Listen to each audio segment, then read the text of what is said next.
Hi வணக்கம். தினம் ஒரு தகவலில் இன்றைக்கு முக கருவளை பற்றி தான். ஆண்களாக இருந்தாலும் பெண்களாக இருந்தாலும் பார்த்திங்கன்னா, ஆண்களுக்கு கன்னத்தில் ஃபுல்லாக கருப்பாக படியும். அது கருப்பாக அழுக்கு மாதிரி படிஞ்சு அப்படியே மேலே போயிட்டுருக்கும். பெண்களுக்கு பார்த்திங்கன்னா மூக்கில் ஆரம்பிக்கும்.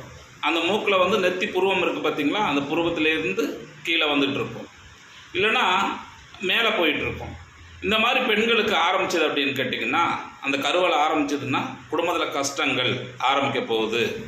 அப்போ கடன் பிரச்சனைகள், கஷ்டங்கள், தொழில் முடக்கங்கள், வியாபாரத்தில் நஷ்டங்கள், இப்படியே வாழக்கூடிய சூழ்நிலைகள் வரும்.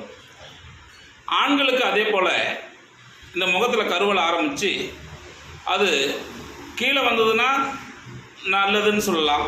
ஆனால் மேலே போய்கிட்டே இருக்கும். அவன் முகம் ஃபுல்லாக அந்த கருவளை பெருசாகிட்டே இருக்கும். அப்படி இருக்கும்போது அவங்க செய்கிற வியாபாரத்தை விட்டுட்டு வெளில வந்துடுவாங்க.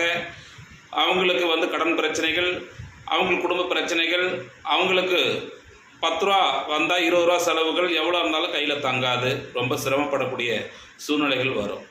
இதற்கு வேறு வழி கிடையாது. அதுக்காக மருந்துகள் இருக்கா அப்படின்லாம் கிடையாது. அது தானாக உங்களை விட்டு அந்த முகத்தை விட்டு போகணும். அப்படி போயிடுச்சுன்னா உங்களுக்கு நல்லது. நன்றி, வணக்கம். சப்ஸ்கிரைப் பண்ணுங்கள், லைக் பண்ணுங்கள், ஷேர் பண்ணுங்கள்.